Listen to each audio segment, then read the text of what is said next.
on the technologies. Now we would like to take a look to the technologies that are applied in the field of catheter ablation of paroxysmal atrial fibrillation. For the sake of time, we concentrated on this patient segment, and I would like to share with you a little bit from the Leipzig perspective, where we do 12 to 1400 AF cases every year, some with cryo, some with point-by-point radiofrequency ablation. The approach that we take to the patient with respect to indication, patient selection, but also a little bit with respect to the workflow and process of delivery of a catheter ablation. And we will always take a look to the comparative workflow for cryoablation and for radiofrequency ablation. With respect to the indication, paroxysmal atrial fibrillation, it's basically the same for cryo and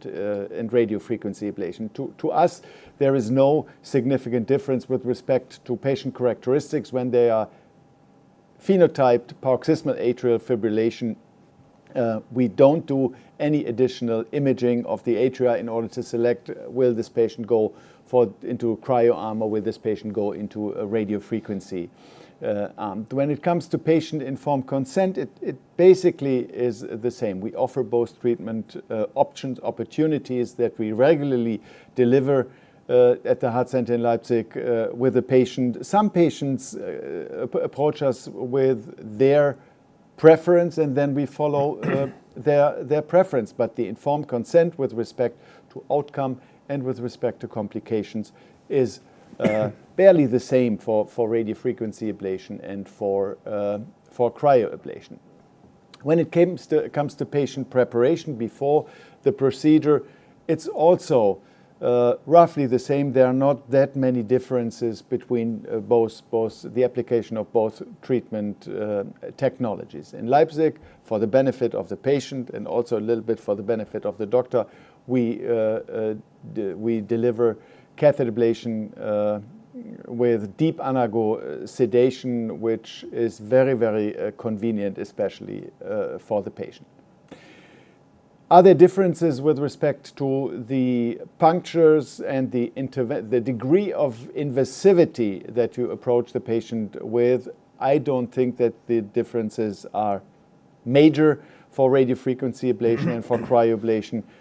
You need a couple of catheters that are introduced via the veins from the groin for the ablation catheter, for a coronary sinus catheter, and for a spiral catheter that you may bring in with the cryoablation balloon, but the differences are not that striking. There's also no difference, at least in Leipzig, for the intensity of oral anticoagulation. During the procedure, we are aiming on ACTs above 300 seconds for radiofrequency procedure and for cryo procedures. And once you have the patient effectively anticoagulated and then access the left atrium, either with the radiofrequency catheter or with the cryoablation balloon, then the pulmonary vein isolation procedure is executed with the same endpoint, which is bidirectional block of the pulmonary veins, entrance and exit block proven with pacing around the circumference of the pulmonary vein, capture of the pulmonary veins, but block to the atria. For both technology streams, radiofrequency ablation and also for cryoablation, fortunately, technological advancement have entered the stage. On the cryo side, it's the new balloon that is able to cool down the whole hemisphere of the balloon, thereby significantly extending the ablation reach into the funnel of the pulmonary veins, making the ablations faster and also probably more durable as compared to the first generation of ablation balloons. So in the field of radiofrequency ablation, main achievements technology-wise have been made with the availability of advanced irrigated electrodes that should give a better energy transfer to the target tissue and thereby improve the durability of lesion induction. Moreover, the radiofrequency catheters currently used are almost all equipped with the opportunity of force sensing that opens up the ability to titrate the optimal force of the ablating electrode towards the target tissue. Once the endpoint is reached, complete isolation, bidirectional block in all pulmonary veins. The follow-up is the same. The sheaths are withdrawn, and the post-ablation treatment is not different, at least in Leipzig, between radiofrequency and cryo catheter ablation, and we have the same intense follow-up for both patients. This short video summarizes the delivery of circumferential radiofrequency point-by-point induced lesions. In Leipzig, we use image integration. These images, or the 3D reconstructions of the left atrium, are taken from MRI technologies. They are integrated. All procedures are promoted by 3D mapping systems in order to deliver the therapy almost without any fluoroscopy. With latest technologies, fluoroscopy exposure times go down to less than 30 seconds for a complete pulmonary vein isolation procedures. Then the ipsilateral pulmonary veins are isolated outside the veins in order to reduce the risk of pulmonary vein stenosis. Bidirectional block is proven, and then the procedure is done. One more time, for patients with paroxysmal and persistent atrial fibrillation not having any evidence for left atrial substrate, we do not do anything on top of solid pulmonary vein isolation, either with radiofrequency energy or, as depicted on this slide, with cryo energy. For cryo ablation, a single transeptal is required. The steerable sheath is advanced in the left atrium. I always start with the left upper pulmonary vein, then go to the left lower pulmonary vein, and then ablate the veins on the right side. As you can nicely see here, one good indicator for stable contact of the cryocatheter inside the pulmonary veins is the injection of contrast dye and the slow or even completely blocked flow of contrast dye outside the veins. Once you have achieved a good occlusion of the vein, cryo energy is delivered with the second generation of the catheter for 3 minutes only, so it came down from 5 to 3 minutes, and the 4 pulmonary veins are isolated. This is one of the most important trials comparing, the most important trial comparing radiofrequency catheter ablation with cryoablation. The Fire and Ice trial, another beauty coming from the group of Karl-Heinz Cook in Hamburg, as the trial compared the outcome in patients with paroxysmal atrial fibrillation. It was really interesting, and we learned a lot from that trial. The trial showed, and this is depicted on the upper right, that the rhythm-based outcome as primary endpoint was not significantly different between cryoablation and radiofrequency ablation. The key message is, when expert hands deliver these therapies, they can achieve a lot, both technology arms for patients with paroxysmal atrial fibrillation. And the second key message from the Fire and Ice trial was that there was no significant difference in the incidence of complications. Also a very, very important key message: both technologies proved to be safe in their application for catheter ablation of paroxysmal atrial fibrillation. So was there any difference between the two technology streams? Yes, there was. And this is also interesting, and I'd like to share that with you. This was published in probably the best journal on the planet, in Cardiovascular, which is a European heart journal, a little bit after the initial publication. And it shows the all-cause rehospitalization rates in the cryo arm in blue versus the radiofrequency arm, and the cardiovascular hospitalization rate during follow-up. And there was a significant difference in favor the cryoablation arm. On top of that, there were fewer cardioversions in the cryo arms. And what is the impact of these figures? Aside from the benefit of the patient, it has a healthcare economical impact. It must have. If you reduce the rehospitalization, if you reduce the cardioversions, then it has a healthcare impact. And this is shown on this slide.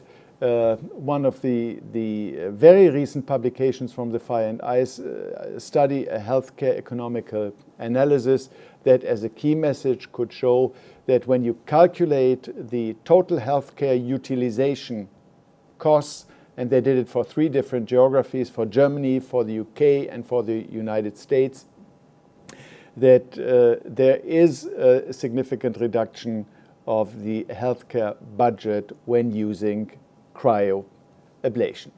I would like to close with this slide that compares the complication rates that were obtained with catheter ablation with radiofrequency versus cryoablation. It's a big German registry. A couple thousand patients were included. The key message is the same as the one that was promoted from the Fire and Ice trial. Both technologies are equivalent with respect to the complications. It's less than 5%, and I believe this is a good and very solid offer to the patient. Thank you very much, Gert. Just the last study that you talked about, the Fire and Ice, any study that goes on for that long has the issue of improved technologies being introduced. You have to adopt them because otherwise the trial is out of date before it's finished. But of course there are issues. Karina, would you? Yes, of course, because in the middle of the trial, new cryoballoon was introduced, and a new radiofrequency ablation catheter was introduced with the Smart Touch technology, both of which have shown better outcomes. So that is of importance, and of course the trial was not powered enough to only compare these technologies, the most modern technologies. Yeah, but this is something which is inadvertently related to this type of trials. Interestingly, there was a bit of a dip when the pressure sensing Smart Touch was introduced initially. The RF results went down a little bit, surprisingly. What are your thoughts about that? Why do you think that was? Stiffer catheter? I don't think it is. I think it's less. It's really impressive to see that. And if you, it's a real thing. Yeah, it's a real thing. And I had no good explanation for that one. But if you look to the other trials that explored the use of force sensing technologies with respect to a rhythm outcome, if we look to the Toccata study, the ones that are recently published in circulation, there is not that much of a benefit when it relates to rhythm outcome. And if there's benefit for early or for the younger, less experienced users, and not so much for experienced users. I think there's one more thing that I would like to ask you about. If we go back to the figure on complications, we can see that there are many more patients included in the RF group as compared to the cryoballoon. So there must be a sort of learning curve in the cryoballoon group. So they are not really comparable in that respect. Another comment is that, what do you think the learning curve is? Is it comparable, or is it shorter for any of the techniques? One comment to the observation that there is a selection bias in any type of registry, also in this type of registry. But I think that the data still are solid as the randomized trials come to the same outcome. With respect to the learning curve, I believe that the learning curve is significantly steeper with balloon-based cryoablation, as it is less complex and can be learned faster. In support of that were the results from STOP-AF, which was an initial operator learning curve study, but the outcomes true. were comparable with experienced centre published data from cryoballoon ablation. So clearly there isn't a long, it's a steep curve. Yeah. Yeah. There are a couple of questions to do with this. What are the differences in procedure and fluoroscopy times between the cryo and RF procedures? Karina, do you have a view on that? The know what our procedure data are, time but- is shorter with the cryoballoon, and of course that is of benefit because you can do more procedures on a day than if you use RF. So that's one of the reasons why we switched, apart from the sort of contiguous lesion with the cryoballoon. Our experience in Leipzig is slightly different from that. That may relate to the volume and the fact that more than 10,000 AF patients were treated with radiofrequency energy in the same setup with optimized process and workflows. The procedure time is not significantly different in Leipzig between cryo and radiofrequency. It's in the range between 120 and 150 minutes for paroxysmal atrial fibrillation. Fluoroscopy time is significantly shorter in the radiofrequency group as compared to the cryo group. Yeah, our experience is that our cryo procedures are significantly shorter than the RF procedures, but that the fluoroscopy is longer.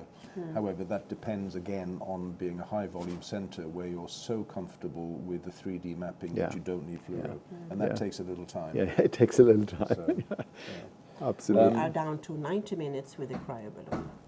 Excellent. Yeah. or even less, actually, but we won't go comparing. Is there a clinical reason to choose one technology over the other, cryo or RF? Would you have a... Well, I think the concept of having contiguous lesions is attractive because hopefully it will, in the best way, eliminate gaps.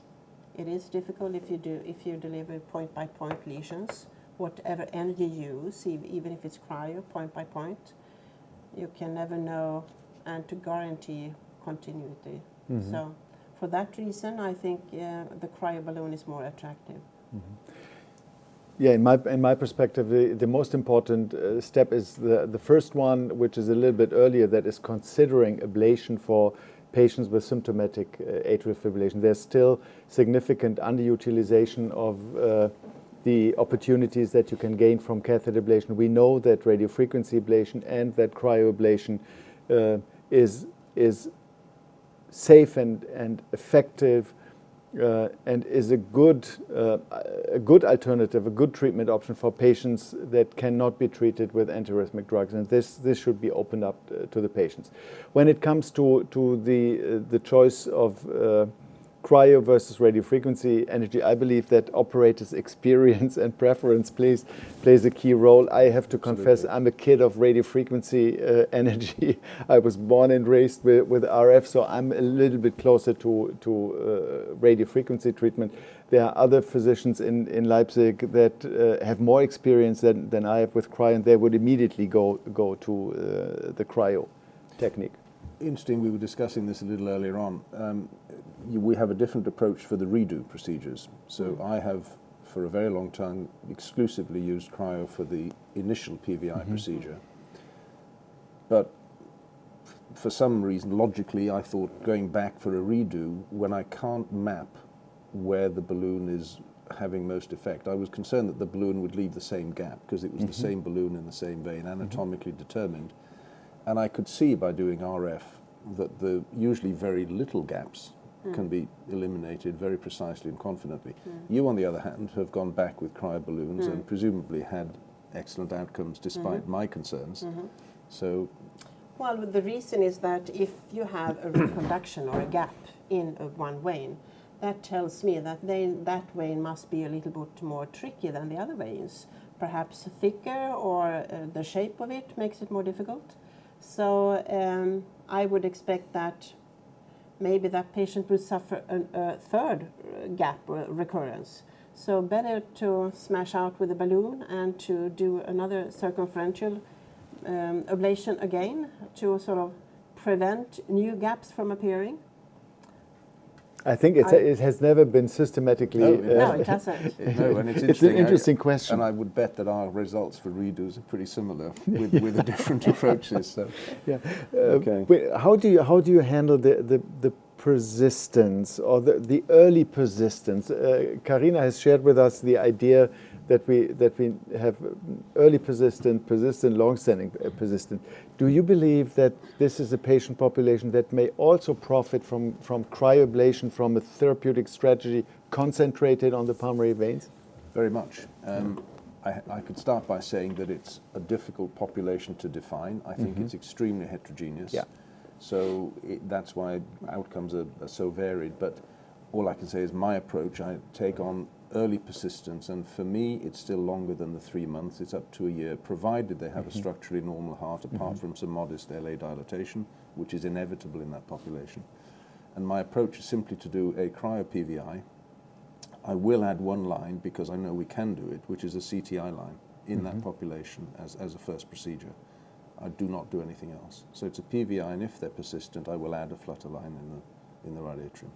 I think it's reasonable. With the first generation balloon, when we were doing that, success rate in that population at 1 year was a better than 50% sinus rhythm rate. So, which is good. I think it's. But I think then one can conclude that there is no benefit of any other lines apart from the right tricuspid line to add on to the PVI, because there is no data yet. And I don't know whether it's been beneficial, but I know that I can do that line, and it has a better than 90% persistence rate. So, but I'm referring to left atrial lines, Sure, cafe, and triggers and so on. We don't have the data. No. So. We need to move on to some patient examples.